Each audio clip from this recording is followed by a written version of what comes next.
All right.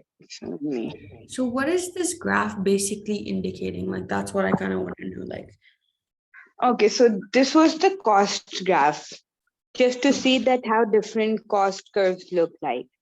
okay, Increasing and decreasing, scales, returns to scales is just linked to average total cost curve. okay, All right. Now, in returns to scale, we have three types of returns to scale: increasing, decreasing, and constant. mm-hmm. This means that if it's actually you, so for the production process, you give an input,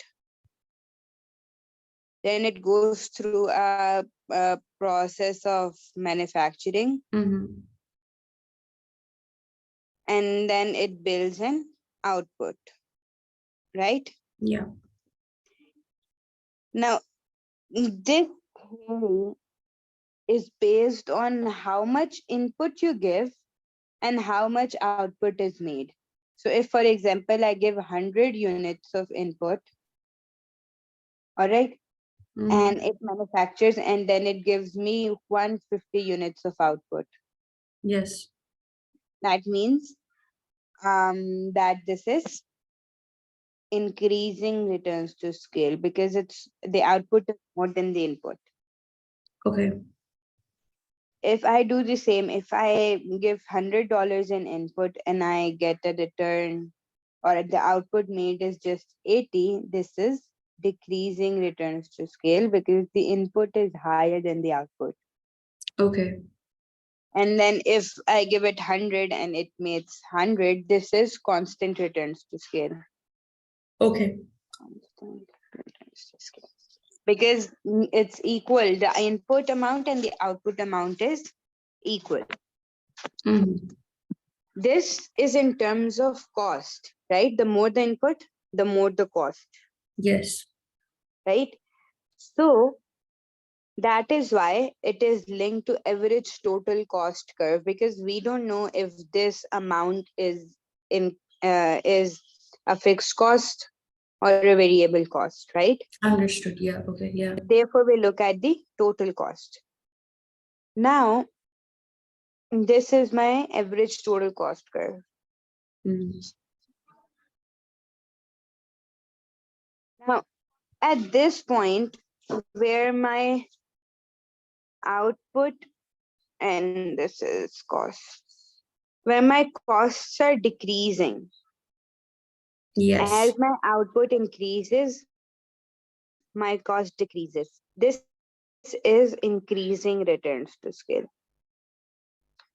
Because see, we are looking at average total cost, that is total cost divided by quantity. So mm-hmm. if my total cost is 100 and my quantity is 150, this gives me, wait, this is something less than 1, right? Yes, This is less than 1. mm-hmm. This means this is increasing returns to scale. Then in the other one, I have 100 divided by 80, right? This one. And this gives me something that is greater than 1. Yes, Yes, so this means that this is decreasing returns to scale, that my average, my returns are decreasing. Return is profit.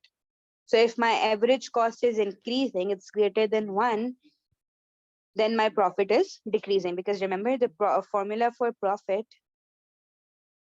is revenue minus costs, right? mm-hmm. So if my costs are increasing, they're greater than 1, this will increase Yes, and this will decrease. okay, yes, yes, All right. And then in mm-hmm. constant returns to scale, 100 divided by 100, which is equals to 1. So this is constant. Okay, So here When my average cost is decreasing, I am experiencing increasing returns to scale. When Mm. it's my, sorry, I said, yeah, yeah. all right. So, when my average cost is increasing, this is decreasing returns to scale. Okay. And over here, where it's constant, this is constant returns to scale. Okay, I understand. Because in the beginning, the curve, the cost is decreasing, and therefore the what's it called? The output is increasing. Yes, Yes. And when the cost is increasing, the output is decreasing. yes. Okay, yeah, I understand now. All right. Now, give me a minute. I'll just log into your book and see where you have studied it till. All right. Yeah, yeah, sure. We have to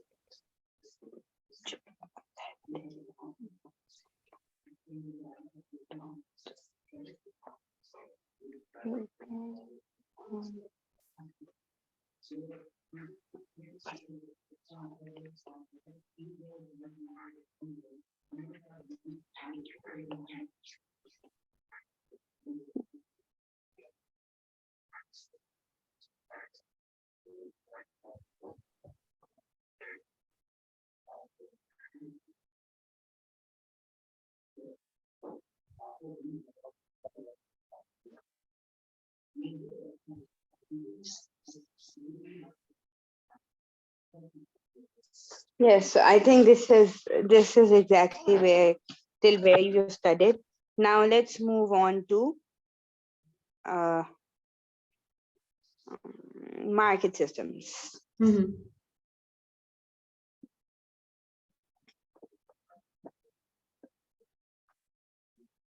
Also, I think the lectures are uploaded now.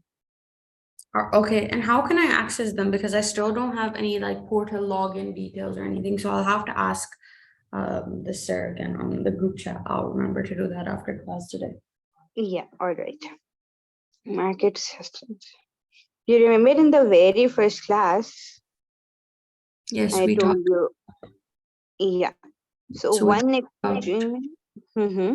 command economy, command market. Yes, We talked about mixed, and we talked about free. Free yes. and yeah, command, free, and mix. Yes. Hmm.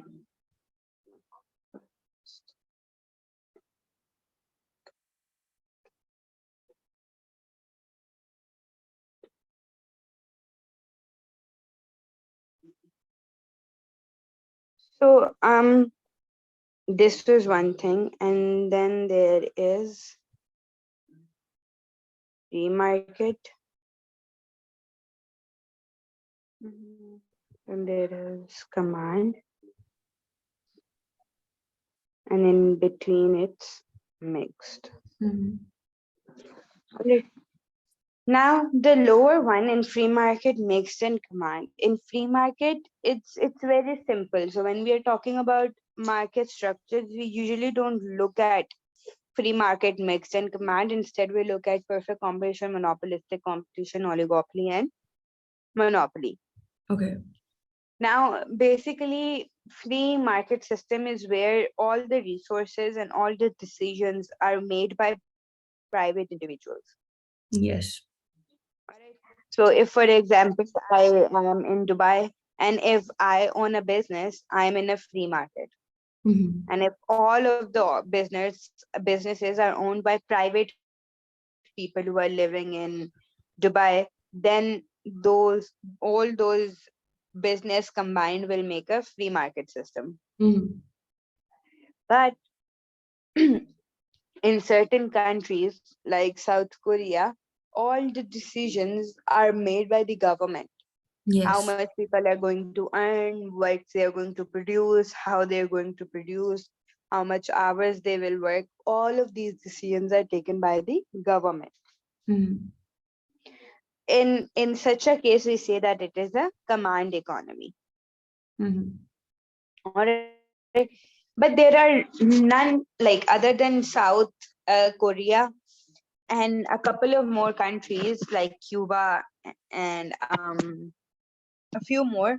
There are not like countries that are fully in a command economy, that are operating fully in a command economy. Neither there are countries that are operating fully in the free market economy. Mm-hmm. So instead, they follow a mixed market approach.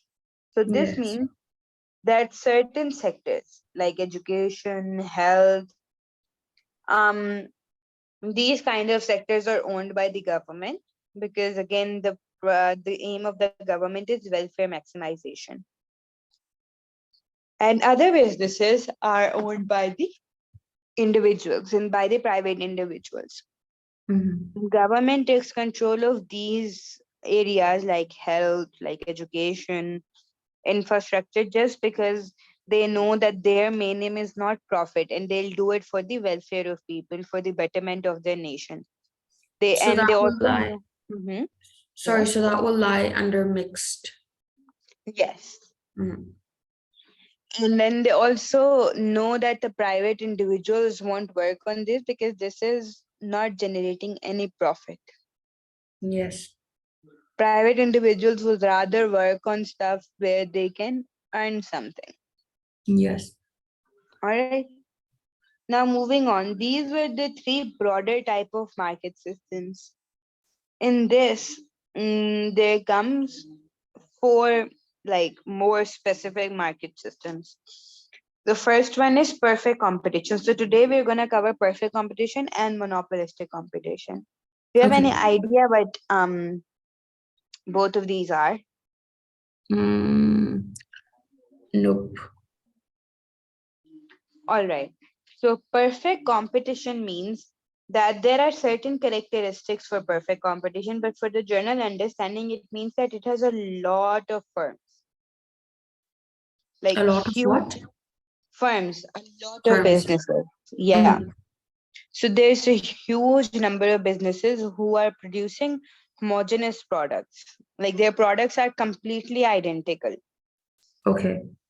All right. So if I am making a pencil and you're making a pencil, it's like the size or the color of the tip is same. Maybe it's 2B, and the product is completely homogeneous, right?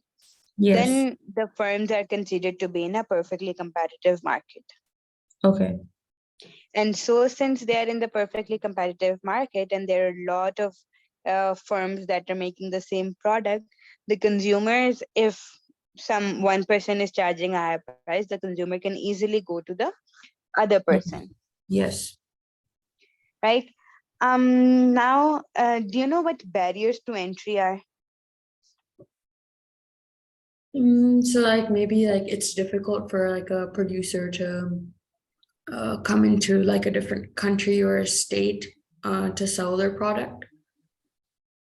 So basically, m- when we're talking about barriers to entry, in this case, you are right if it was an open economy, but right now we are talking about a market system. Mhm. So I'm using the other pen. Wait,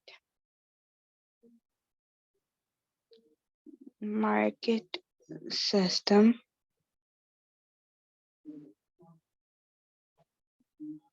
perfect competition.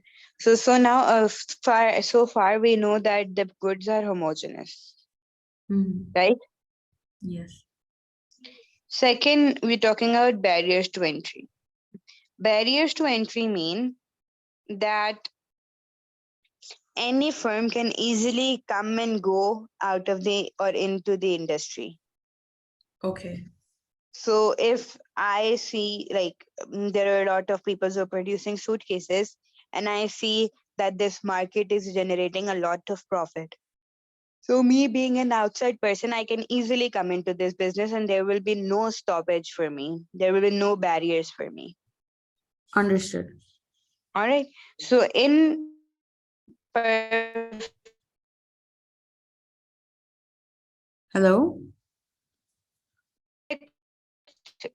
competition, Hello? there are no Hello? barriers to entry. Okay. Hello? I can't hear you.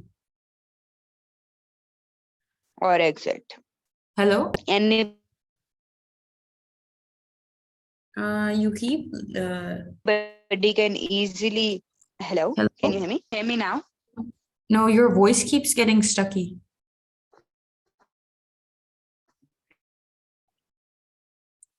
Hello. Mm, Hello? Hello, can you hear me? Yes, now I can hear you. Now I can hear you. But I didn't hear you before. Hello?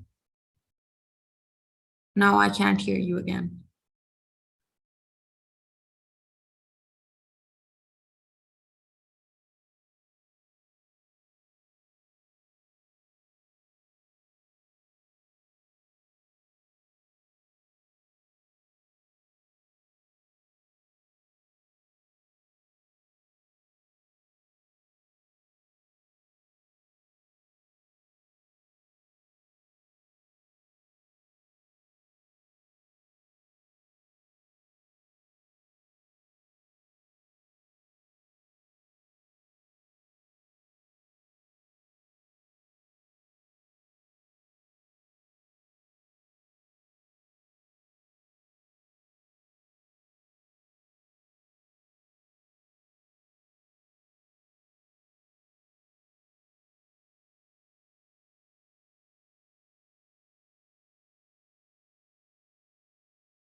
Hello? I was just about to message you. Can you hear me?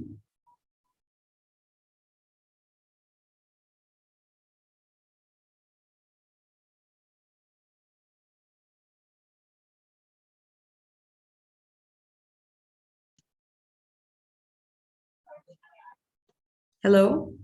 Hello, can you hear me now? Yeah, I can hear you, but you keep cutting off. I think there's some issue with my internet. Yes, yes. Yeah, so basically, we were looking at, let me share my screen again. You were just talking about, you started talking about barriers to entry and how because the field is so homogeneous, people can enter or exit easily, so there's no problem in that. Yes. And then there are three more sort of characteristics of a perfectly competitive market. There are, so as we've already discussed, there is huge numbers of firms. Mhm. Then there is okay, so basically these three are the most important ones that you need to know right now. Okay. All right. Now what happens is that in a perfectly competitive market, all the firms are price takers. Okay. This means that since there is no firm big enough that can influence the market price, right? Because you Yes. know that since there are a lot of firms and they are producing same goods, any consumer can go to the other producer because just because the other one was was offering a lower price. Yes. That is why here all the prices are determined through demand and supply. Yes. Through demand and supply. This means that we make this diagram.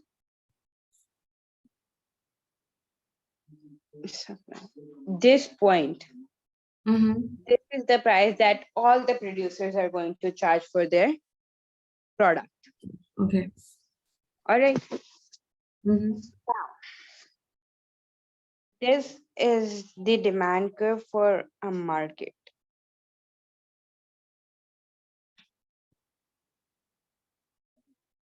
Now, if we look at a firm, just a firm, which is operating under a perfectly competitive market structure, we Mm-hmm. say that their demand is going to be constant.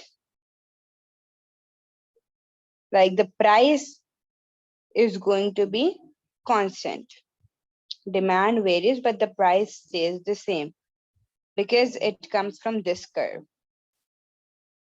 But didn't, oh yeah, okay, yeah, supply can change, demand doesn't. Okay. Supply can change, demand cannot. This was supply. This is the price.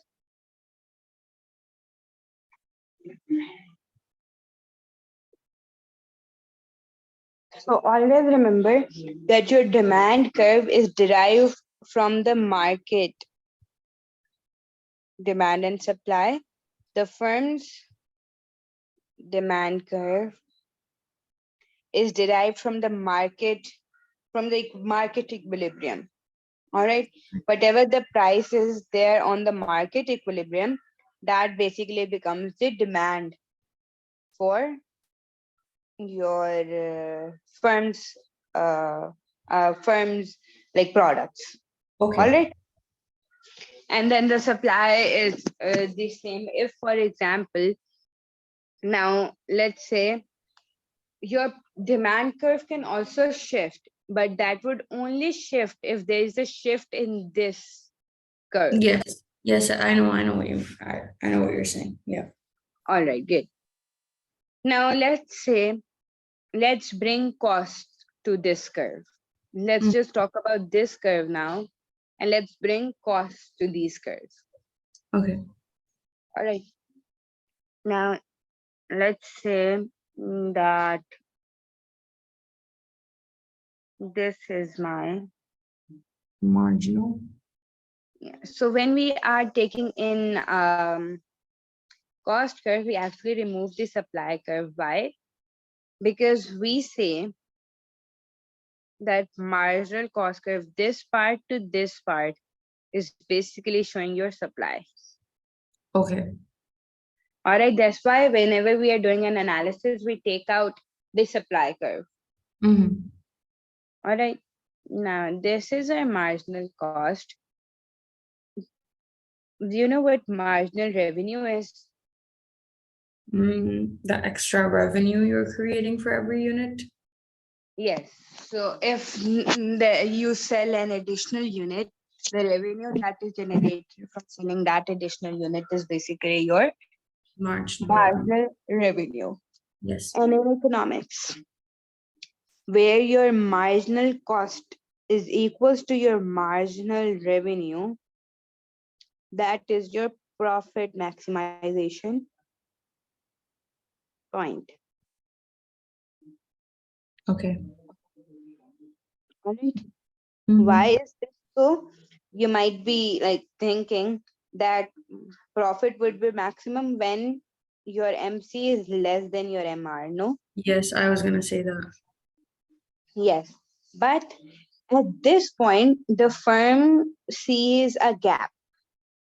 So Okay. if the firm sees a gap, so what they do is that they increase their production to the point where your MC equals MR. Because now if they increase their production, their profit is going to fall. Yes. And if they decrease the production, then they'll again see this gap, that if they'll see the gap that if they produce more, they can earn more revenue. Okay. Right? Because of Yes. course, if it's greater than your cost, you are already earning a revenue, and like being a rational producer, you think that if at this quantity I'm earning this revenue, if I increase the quantity, it is still going to earn me more revenue. Yes, I understand. And that is why we go to the point where MC is equal to MR, and that is where my profit is at its maximum. Okay. Now, we also say that your marginal revenue is equals to your demand. Okay. Just one question. So in this Hmm. graph right now, where is profit maximization? Yeah, I'm just getting to that. Okay. So we also say that our MR is equals to our demand. Like your Mm-hmm. marginal revenue is equivalent to your demand. Yes. And why do you think we say that? Uh, I guess it like depends on how many people actually want the what's it called, the product. So I think it does have to do with revenue then, I guess. Yes, so basically, um, what happens is that your demand is always going to equals to your revenue, because whenever there is so for example, this is a quantity, right? Mm-hmm. It is dependent upon demand how much revenue you're going to earn. Revenue is quantity into price, right? Yes. So the quantity is determined through demand, and Mm. that is why we say that both of these things will be equal, because MR is the one additional unit, right? Okay. If for example I was producing here and now there is one unit increase and it goes here, this increase is my marginal revenue and this is the increase in demand as well. Okay. Yes.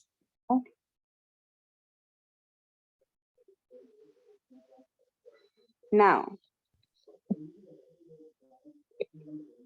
then we label this D is equals to MR, which is equals to price.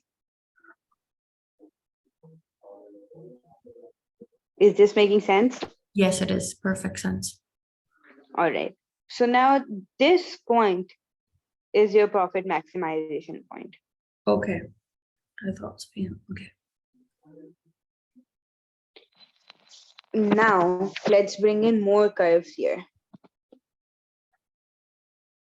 This is my average variable cost. Mm-hmm.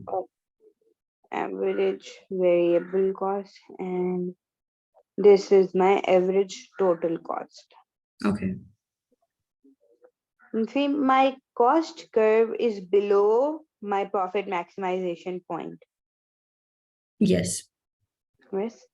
So we take this here and we say that this gap is abnormal profit. Ah, okay. Because remember, in perfect competition, you always earn zero profit Okay, yes. in the long run. Why?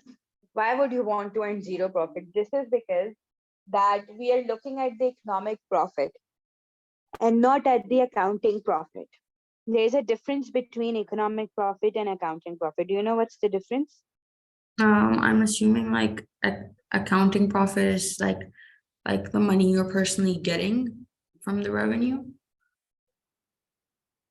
So there's a major difference. That is, in accounting, you subtract all costs, like the ones you are paying from your Mm-hmm. revenue, right? Mm-hmm. In economic profit, you also subtract the opportunity cost, Okay. which is not something tangible, but it economists believe that this is something that is to be subtracted. So if for example there is a business owner who is also an engineer, right? But he is working at his firm now. Mm-hmm. So the wage or the salary he could have earned while doing some engineering job would be its opportunity cost, and then that cost will also be subtracted from the profit. Okay. I have a question. Yeah. Why would in a free market people want to have zero profit? Because you said they want to not have to have zero profit. Because I was first thinking, okay, yeah, because everyone is like selling the same thing, they might not gain a profit. But then you're saying they don't want to. So why would that be? Because we are looking at the economic profits here. Okay. They are still earning an accounting profit. So economics, if let me tell you it. So let's say that my revenue was 1000 and my costs were 500. Mm-hmm. And my opportunity cost, which I'm not paying, but it's something that I've assumed, Yes. all right, um, is 500. Mm-hmm. Now for accounting profit, which matters to the firm, right? Yes. This is what matters to the firm. So I Okay. just do revenue minus cost, and that gives me 500. Yes. So this is what matters to me as a firm. Okay. In economic profits, I take revenue minus cost minus opportunity cost, and that gives me zero. Zero. Yes. This is what we get from theory here. Okay. When my economic profit is zero, my accounting profit is positive. Okay. That is why we say, like in economics, that a perfect competition would operate at a point where they're earning zero profit. And by zero profit, we mean this zero profit. Yes. Okay. All right. Okay. Now, if we go back to the graph, what would abnormal profit mean then? Yeah. So abnormal profit means that their economic profit is not zero, it's more than zero. So it's Ah, positive. okay, okay, okay, Now, okay. in this situation, what happens is, let me go to the next page. So, in such a situation, if you are in a perfectly competitive market and you are making abnormal profit, people from outside the industry will be attracted to come in, seeing that people are making abnormal profits, Okay. right? So, if originally this was the demand, this was the supply, and this was the price. This is the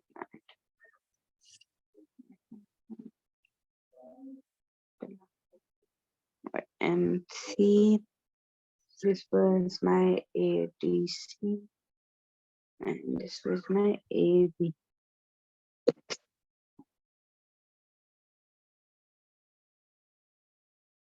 Now, since other producers are coming into the market, what would happen is that my supply is going to shift outwards, right? That's inwards, though, no? No, that's outwards. Oh, yeah. Okay. Sorry, sorry. So when there are more producers coming in, if for example there were three producers and each was producing 100 units, the total output was 300. But now Mm. there is an additional person who's in the market. Now there are a total of four producers and each is producing 100. Now the total output is 400. 400. Yes. That is why our supply moved out. Yes, Now our yes. new point, let me just take this. Let's see. So just Can I ask you one between. thing really quickly? Yes, In this graph, the other one, not this one that you're drawing on right now, where would the abnormal profit be again? the abnormal profit, it's going Yeah. to be from this. This is going to be the abnormal profit. Okay. Okay. Okay. Thank you. No problem. Now, this is the new price. Mm-hmm. And this is this is demand. Now, my demand curve is going to shift downwards. Yes.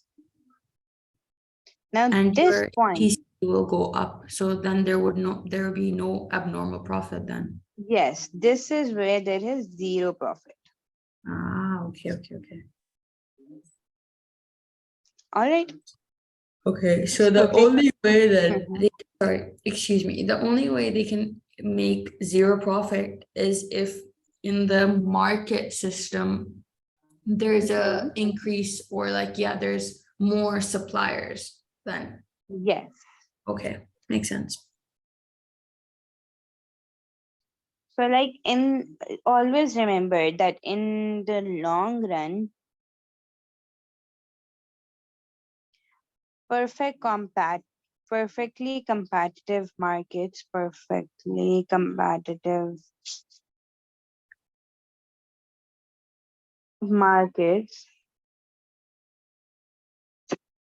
would always earn zero profit. Okay. All right. Mm-hmm. So this is where perfect competition ends. Okay. All right. Now I would actually like you to study this on your own as well over the weekend and then come up with any questions that you have. Yes, I will. I will think. Yeah. All right. Now let's talk about monopolistic competition. Okay.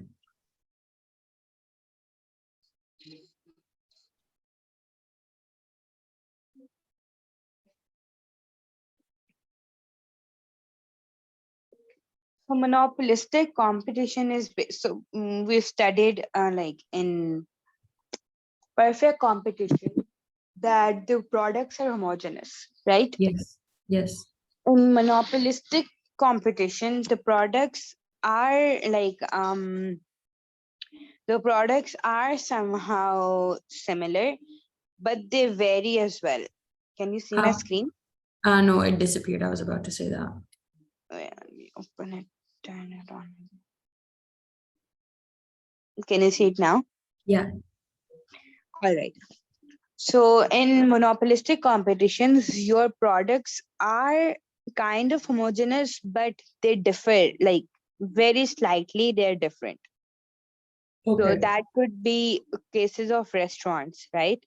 Yes. So there is McDonald's, there is KFC. Both are producing burgers, but the Yes. tastes are different. Yes. So there is one distinguishing feature between the products. Okay. Distinguishing feature. This also gives them a little market influence. Okay. They can actually set their own prices. Okay. So There they're are, not they're not that much influenced by the demand or supply curve then. yeah, but in monopolistic competition, we say that they are influenced by the curve, but they can do their marketing.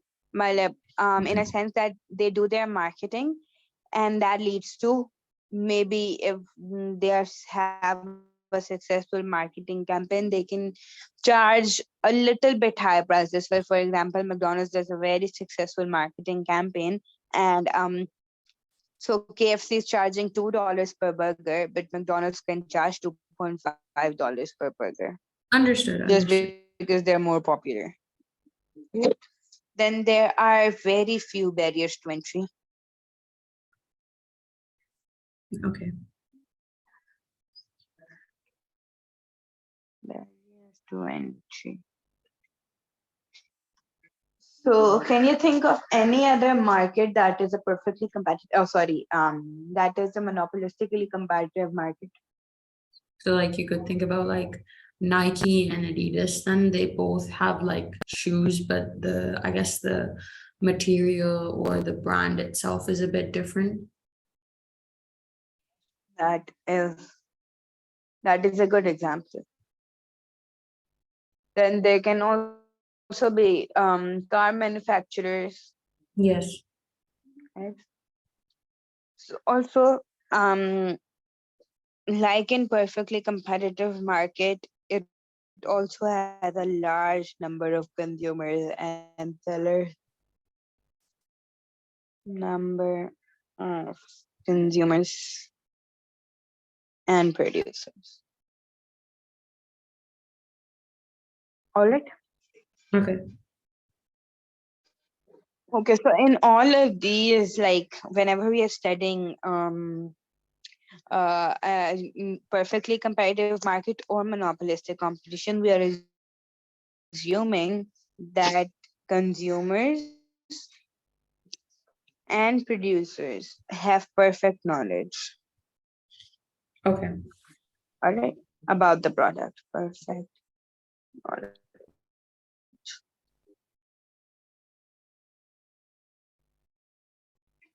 So we also say that in perfectly competitive market, we said that the prices, they were price takers because they were depending on demand and supply. But here we say that they are price maker because they now have a little bit influence on what prices they charge. Okay, yes.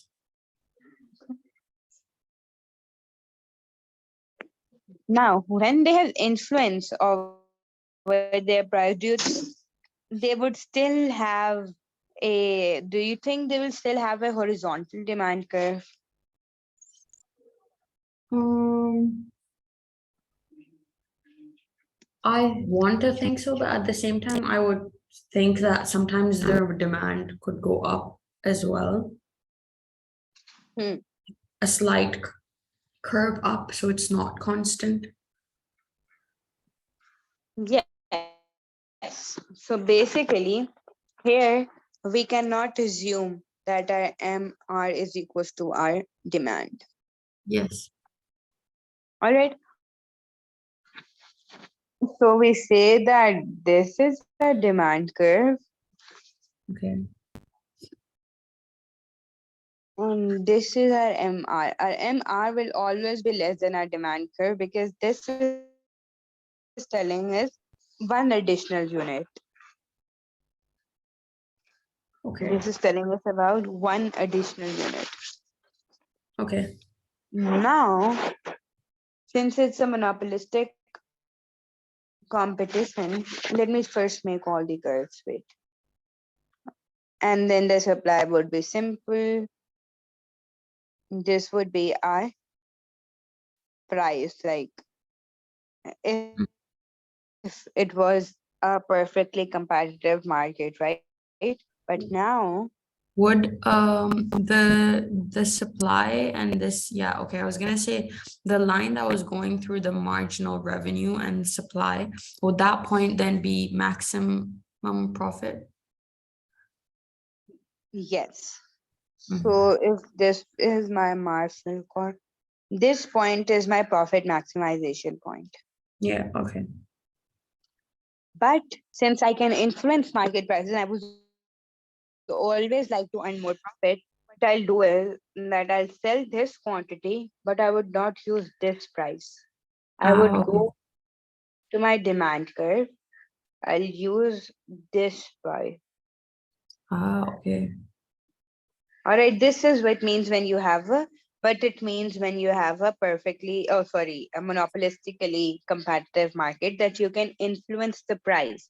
You can Understood. charge a price that is higher than your profit maximization price. Understood. All right, now here, the firms are usually always earning an abnormal profit. Okay. Sorry. Wait, So let that's me first make, more than zero then. Yes. yes. So Okay. this is my optimal point, Mhm. and then this is basically my abnormal profit. Okay. You can only do the so what is this pink curve then? Is this the average total cost or average variable cost? Average total cost. We Yes. always Okay. look at the profit or profit from the average total cost curve. Okay, so now I have a question. Before you were drawing between before when you didn't have this average total cost, you said all of that space that before was Mhm. the normal profit. But now you put the average total cost and you said that little space now is average total cost. So what's the difference then? Is there no difference or were you just trying to show? So till this this this area under this part is your total cost. Okay, And let me see. This entire area Yes. is your total profit. Okay.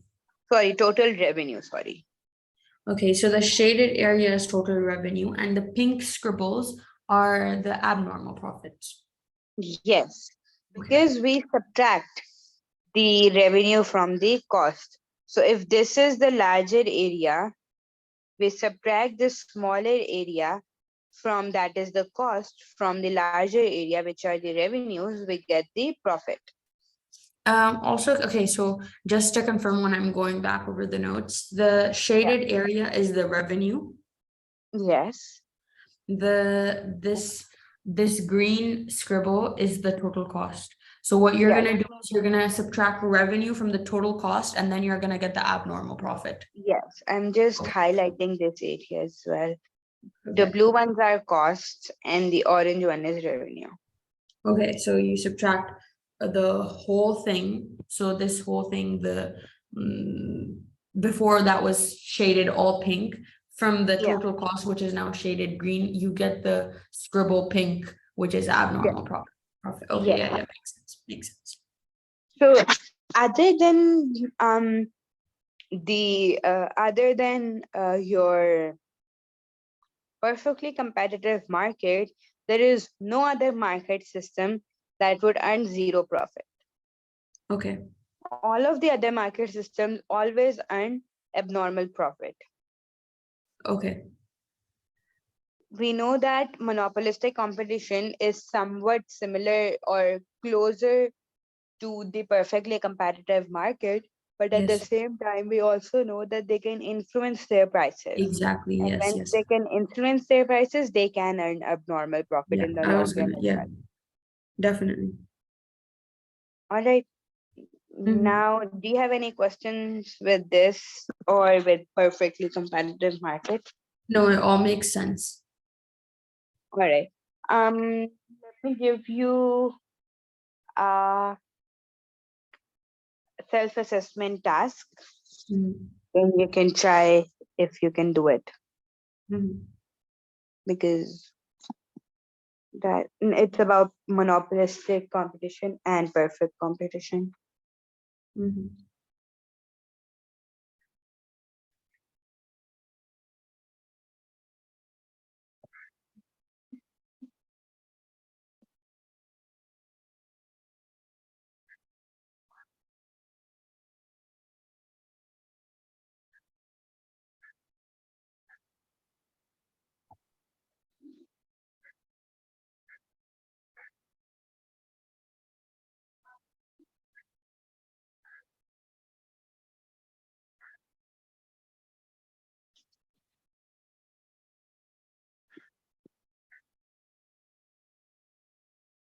All right. Try doing this.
So what evidence is there to suggest that the market is monopolistically competitive? So we could talk about like how due to the word of mouth and strong repeat business, I guess like they can influence people's decisions on which restaurant they need to go to.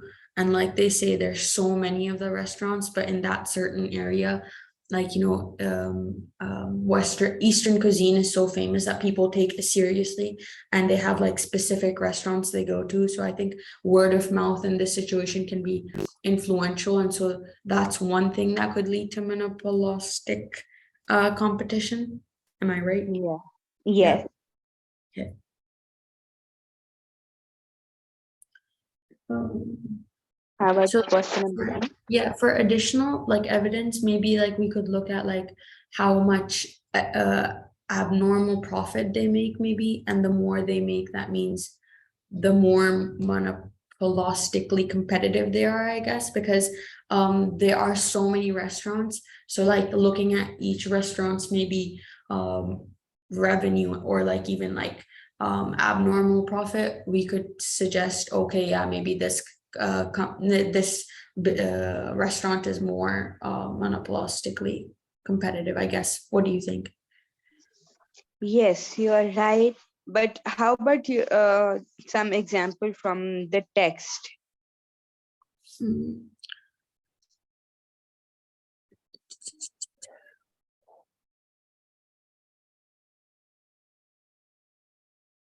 They talk about prices and how they're not different. Yes, that could be one thing. So we could look at their prices and still see like their how many people go to the business, I guess then.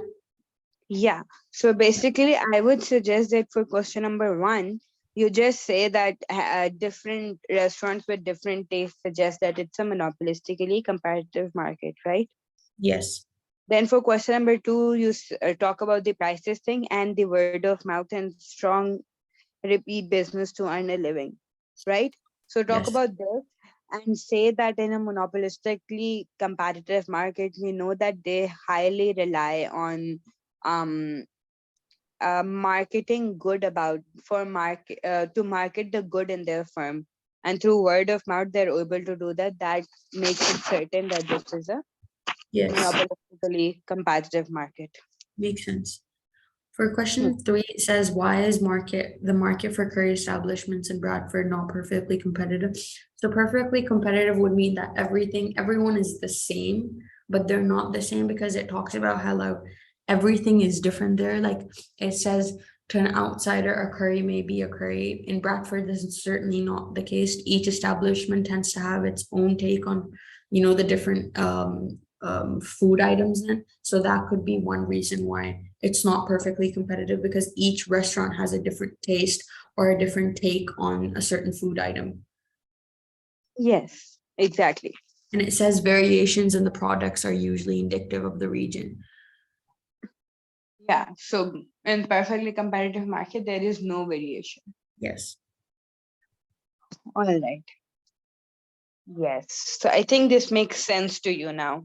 Yes, it does. It does. Very good sense. All right, great. I think that was it for today. If you Okay. have any question, I would still want you to go with this yourself as well. I will. And I if will. you Don't have worry. any question, we can do it in the beginning of the next class, which is on Monday. Monday. Yes. All right. Thank you so much for Possible. coming I today. hope Yes, you don't mind. Is it possible to do Monday's class at 10 o'clock? at 10. Yes, we can do it. Okay, perfect. Thank you so much. Yeah, Have a wonderful no weekend. Take care. problem. You too. Bye bye.